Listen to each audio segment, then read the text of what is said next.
So we're still continuing to read The Hobbit, and we've just read about the dwarves singing their song about why they had to leave their mountain home.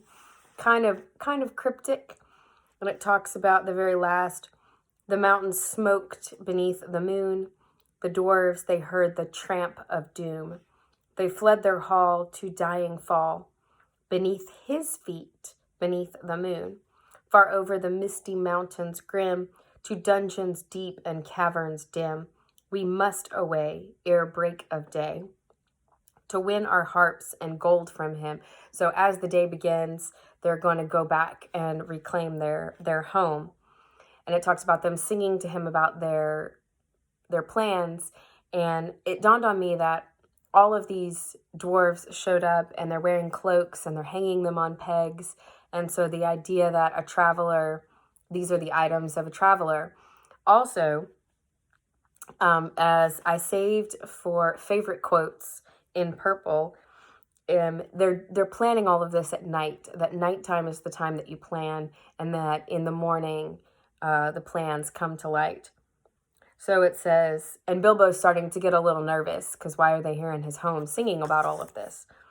What about a little light, said Bilbo apologetically. This is the bottom of page 28. We like the dark, said the dwarves. Dark for dark business. There are many hours before dawn, so lots of time to plan exactly what we're going to do. So now I'm going to read start of page 29. Of course, said Bilbo, and sat down in a hurry. He missed the stool and sat in the fender, knocking over the poker and shovel with a crash. Hush, said Gandalf. Let Thorin speak. And this is how Thorin began. Gandalf's, dwarves, and Mr. Baggins, we are not together in the house of our friend and fellow conspirator, this most excellent and audacious hobbit.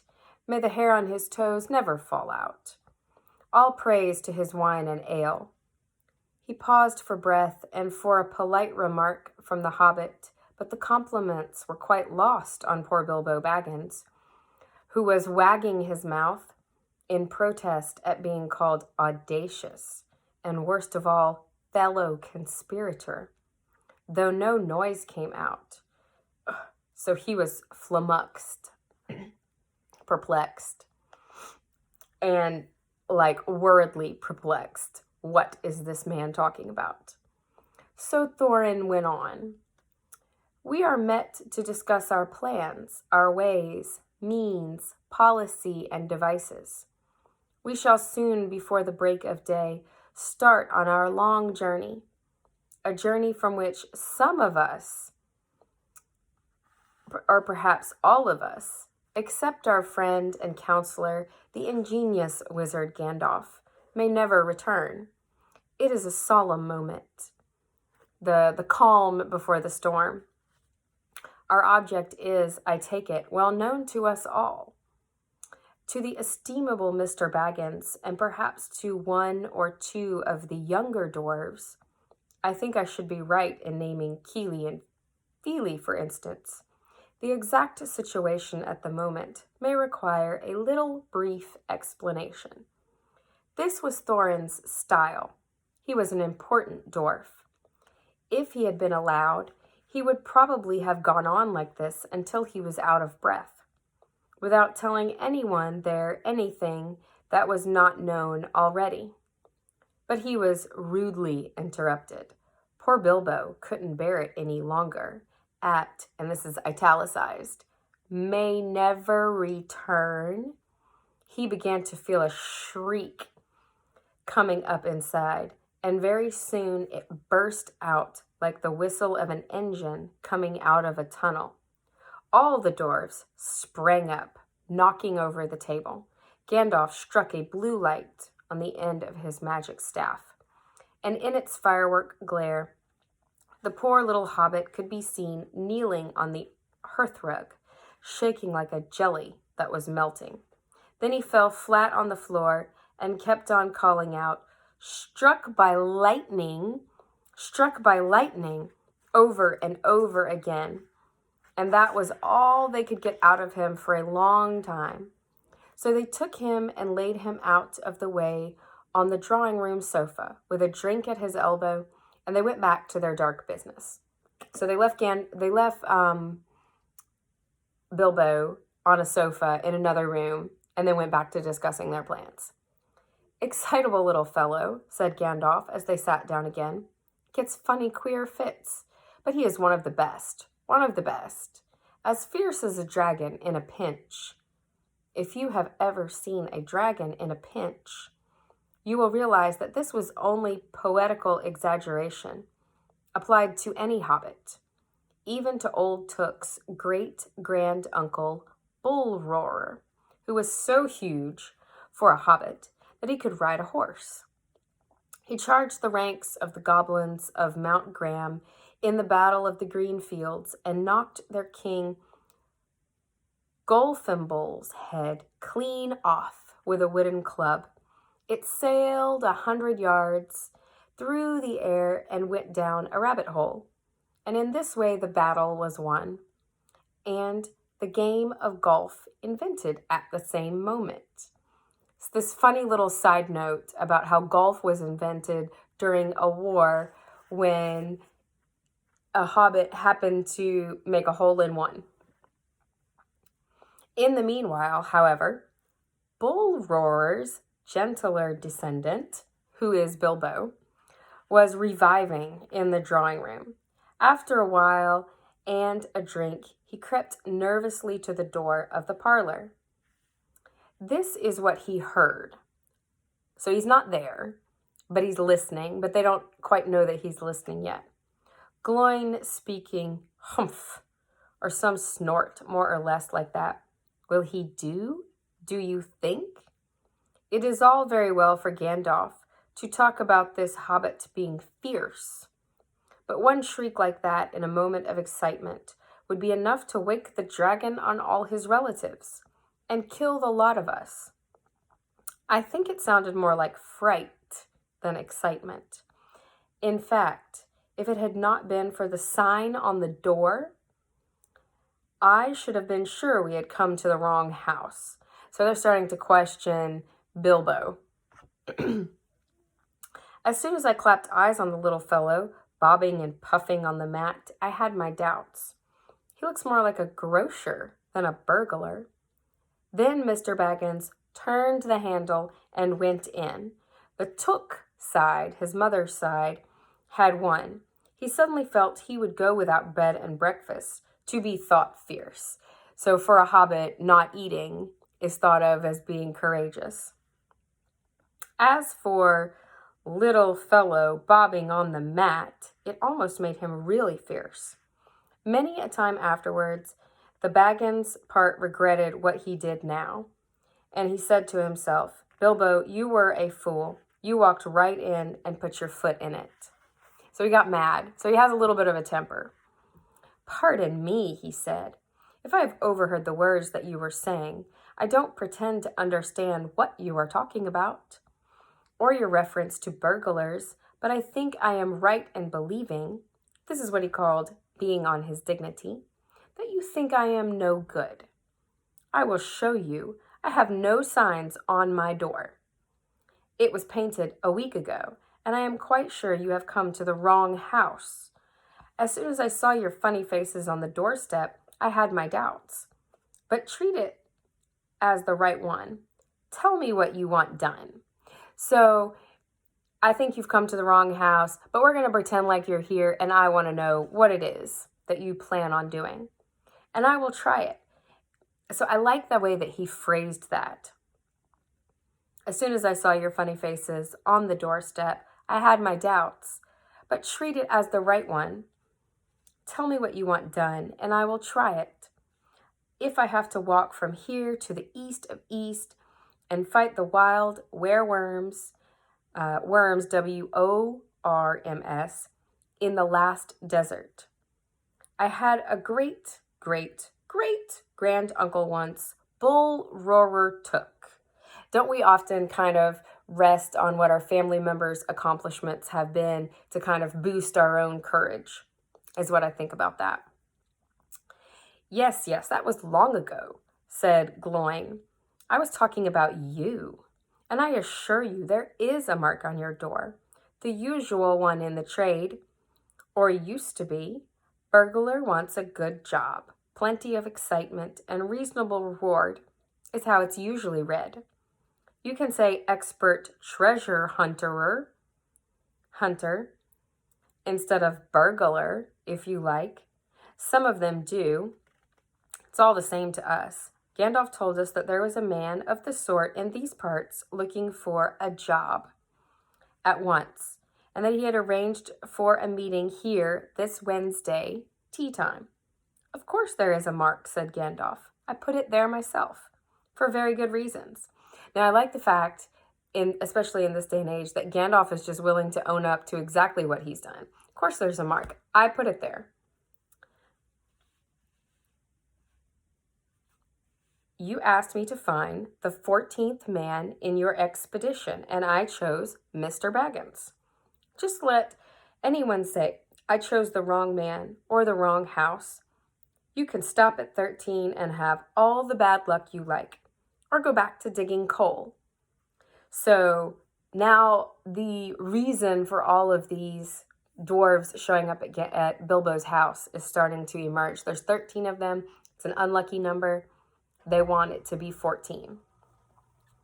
He scowled so angrily at Gloin that the dwarf huddled back in his chair, and when Bilbo tried to open his mouth to ask a question, he turned and frowned at him and stuck out his bushy eyebrows, till Bilbo shut his mouth tight with a snap. That's right, said Gandalf. Let's have no more argument. I have chosen Mr. Baggins, and that ought to be enough for all of you.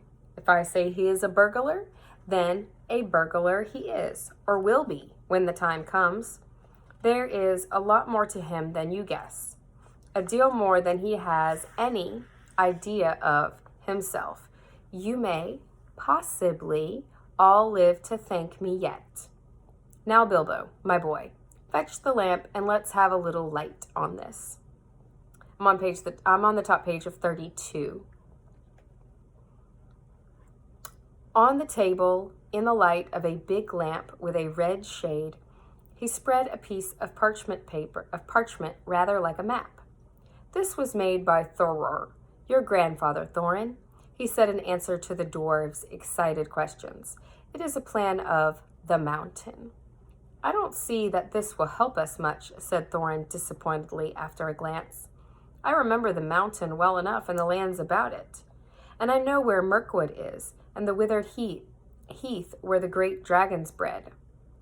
There is a dragon marked in red on the mountain, said Balin, but it will be easy enough to find him without that, if we ever arrive there.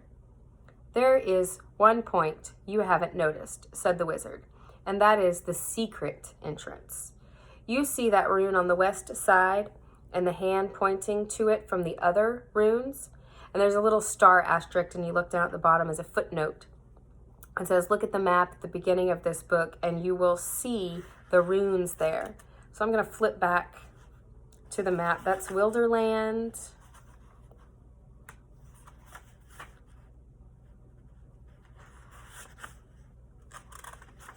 There's a couple of little maps at the front that I really didn't make any notion of, but this is Thor's map, and there are a bunch of runes, and I think he means that they look like this.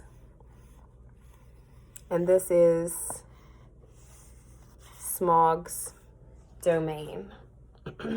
Here of old was Thorane, king under the mountain. And it shows the running river. Here is the gateway of the long lake, the lonely mountain. Far to the north are the gray mountains, and it's called the desolation of Smaug. And it shows so there's a little arrow and a little pointy finger, and I guess that's supposed to be the runes that he's talking about. So those runes, that marks a hidden passage to the lower halls. It may have been secret once, said Thorin, but how do we know that it is secret any longer? Old Smaug. And if you've read The Hobbit or you know that Smaug is the dragon. Old Smog has lived there long enough now to find out anything there is to know about those caves. He may, but he can't have used it for years and years. Why? Because it is too small. 5 feet high the door, and 3 may walk abreast, say the runes, but Smog could not creep into a hole that size. So Gandalf can read the runes.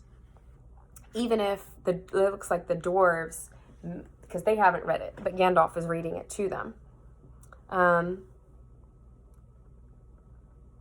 Not even when he was a young dragon, certainly not after devouring so many of the dwarves and men of Dale.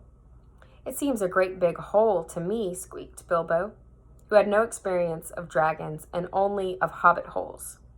He was getting excited and interested again, so that he forgot to keep his mouth shut. He loved maps, and in his hall there hung a large one of the county round with all his favorite walks marked on it in red ink. So that kind of lets you know that although the hobbits are not a traveling bunch, Bilbo happens to like to walk. How could such a large door be kept secret from everybody outside, apart from the dragon? He asked. He was only a little hobbit, you must remember. In lots of ways, said Gandalf.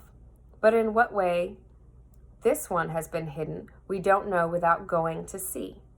From what it says on the map, I should guess there is a closed door which has been made to look exactly like the side of the mountain. This is the usual dwarves' method. I think that is right, isn't it? Quite right, said Thorin. Also, went on Gandalf, I forgot to mention that with the map went a key, a small and curious key.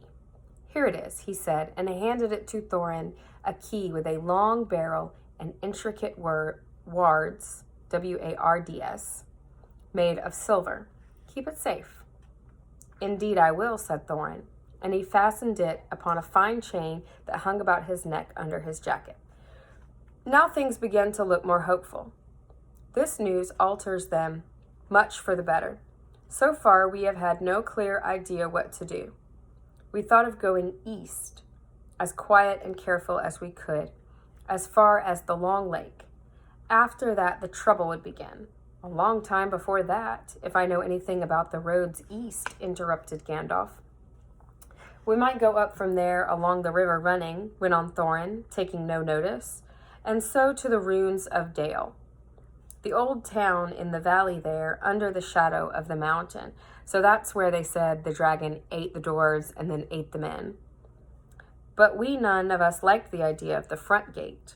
The river runs right out of it through the great cliff at the south of the mountain, and out of it comes the dragon too.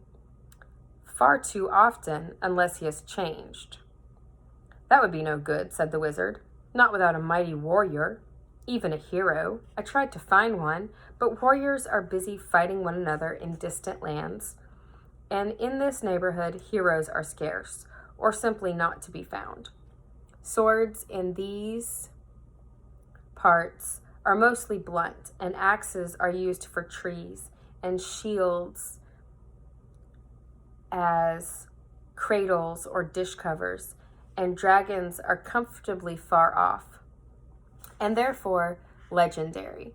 So I like the idea that he says dragons are comfortably far off and therefore legendary, because when things are not happening to us directly, it just becomes some distant tale to us. That is why I settled on burglary, especially when I remembered the existence of a side door. And here is our little Bilbo Baggins, the burglar, the chosen and selected burglar. So now let's get on and make some plans. Very well then, said Thorin. Supposing the burglar expert gives us some ideas or suggestions. He turned with mock politeness to Bilbo, kind of putting him to the test.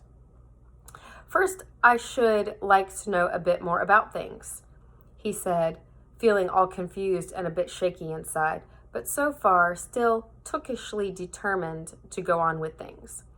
So Bilbo's kind of taking on this role that's been given to him. I mean, about the gold and the dragon and all that, and how it got there, and who it belongs to, and so on and further. Bless me, said Thorin. Haven't you got a map? And didn't you hear our song? And haven't we been talking about all this for hours? All the same, I should like it all plain and clear, said he obstinately, putting on his business manner, usually reserved for people who tried to borrow money off of him, and doing his best to appear wise and prudent and professional and live up to Gandalf's recommendation. Also, I should like to know about risks, out-of-pocket expenses, time required, and remuneration, and so forth, by which he meant, what am I going to get out of it, and am I going to come back alive? Oh, very well, said Thorin. Long ago, in my great-grandfather Thorir's time, our family was driven out of the far north, and came back with all their wealth and their tools to this mountain on the map. It had been discovered by my far ancestor, Thorin the Old, but now they mined and they tunneled and they made huger halls and greater workshops. And in addition, I believe they found a good deal of gold and a great many jewels, too. Anyway, they grew immensely rich and famous, and my grandfather was king under the mountain again and treated with great reverence by the mortal men, who lived to the south, and were gradually spreading up the running river as far as the valley overshadowed the mountain. They built the merry town of Dale there in those days. Kings used to send for our smiths, and reward even the least skillful most richly.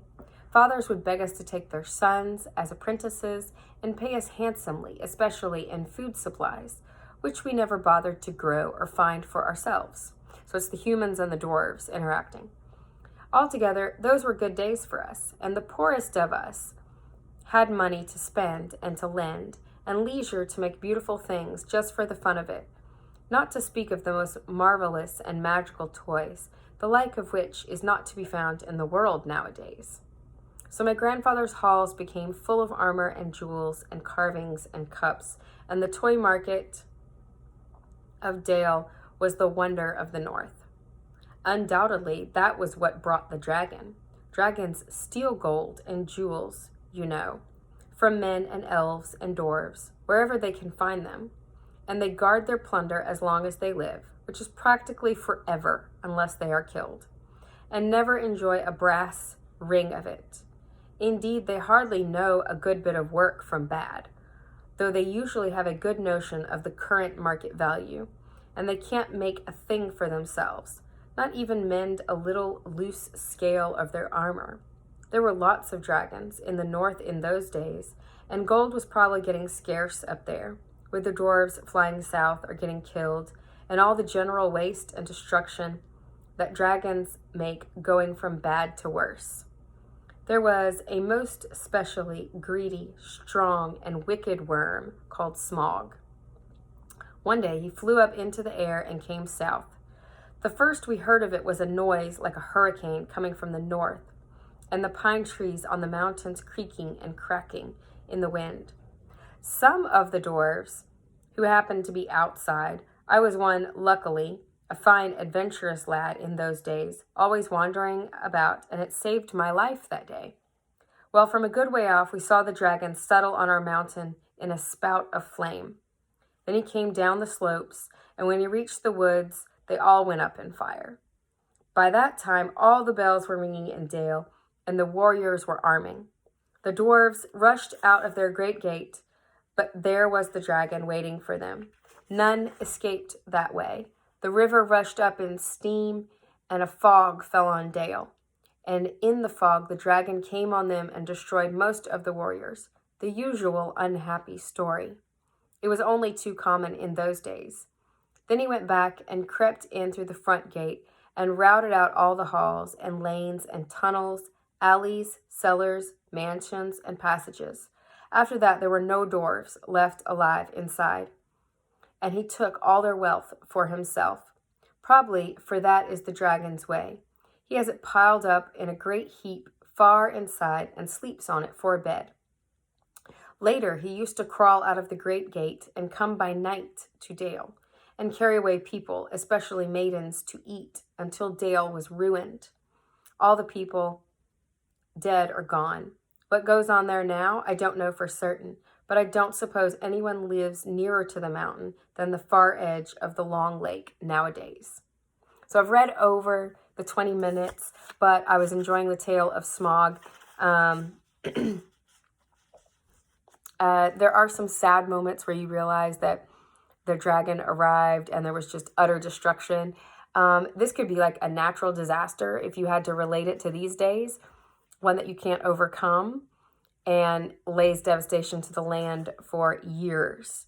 No favorite quotes yet, although, yeah, it's just more explanation of how and why they need to go on this journey and why Bilbo needs to be involved in the journey. So I am going to stop there. I am on page 36, and we'll pick up next time.